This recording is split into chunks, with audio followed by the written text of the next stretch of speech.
지금 당장 이사를 가야 하는데 집주인이 전세금, 보증금을 안 돌려주는, 그럴 때는 바로 이것을 하면 됩니다.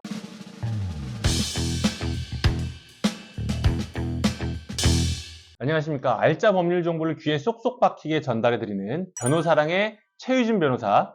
이효석 변호사입니다. 오늘은 집값이 많이 하락하면서 전세 시장도 덩달아서 불안정해지고 있는데요. 그래서 전세 사기도 많이 일어나고 있습니다. 그하고 관련된 얘기를 좀 해보려고 합니다. 저도 요새 많이 듣는 질문이 뭐냐면, 내가 이사를 가려고 하는데 집주인이 보증금을 안 준다. 어떻게 해야 되냐? 이런 질문들을 많이 받거든요. 이럴 때는 이것을 하면 됩니다. 바로 임차권 등기입니다. 임차권 등기명령 신청 제도란 무엇인가요?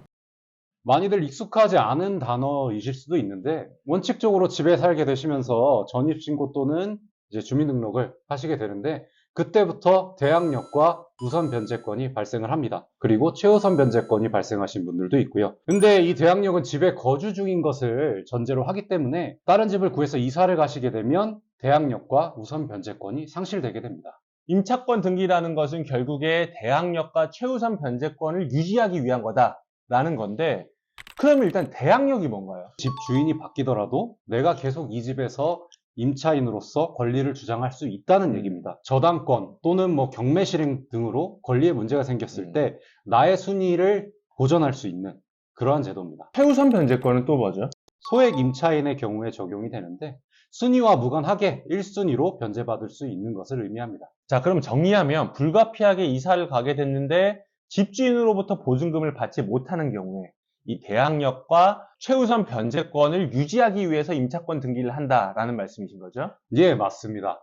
거기에 더해서 임차권 등기 같은 경우에는 등기부에 기재가 되기 때문에 외부에도 공시가 되어서 집주인이 부담을 가질 수밖에 없습니다. 임차권 등기명령 신청 요건은 어떻게 되나요? 임대차가 종료되셔야 합니다. 임대차 종료란 계약 기간이 종료되신 분들, 일방이 해지하신 분들 또는 합의 해지하신 분들이 해당이 됩니다. 그리고 처음부터 살기 시작했을 때 전입신고를 하시고 대항력을 취득한 분들에 한합니다.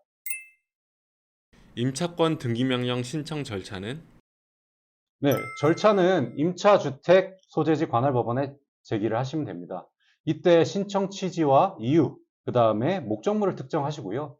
임차권 등기의 원인을 소명하시면 가능합니다. 참고로 내가 살고 있는 곳의 법원 관할이 어딘지 궁금하신 분들은 대법원 사이트에 들어가시면 나의 관할 검색하는 페이지가 따로 있거든요. 그쪽에 들어가셔서 현재 살고 계신 동을 입력하시면 내 관할 법원이 어딘지 확인하실 수 있습니다. 임차권 등기명령 소요 기간 및 이후 과정은 어떻게 될까요?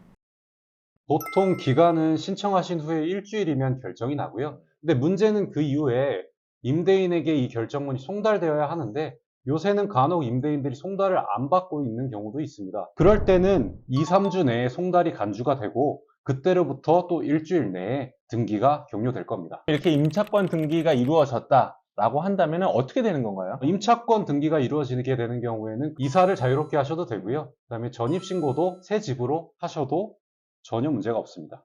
다만 우려되는 부분이 하나 있는데, 임대인이 보증금을 반환한다고 하는데 먼저 등기를 말소해줘도 되느냐, 그것만은 꼭 말리고 싶습니다. 우선 변제 받으시고 그 후에 말소 신청해 주시기 바랍니다. 자, 이사를 가시려고 하는데 집주인이 보증금을 주지 않는다라고 하면 저희가 지금까지 설명드린 이 임차권 등기명령 제도를 적극적으로 활용을 하시고요. 보증보험에 가입된 경우에도 이 보험금을 받기 위해서는 반드시 이 임차권 등기를 해야만 하거든요. 그러니까 오늘 저희가 전달드린 내용 숙지하셔서 불이익 입지 않으시길 바랍니다. 앞으로도 부동산과 관련된 많은 소식 전달드리도록 하겠습니다. 지금까지 변호사랑의 최유진 변호사, 이호석 변호사였습니다. 감사합니다. 감사합니다.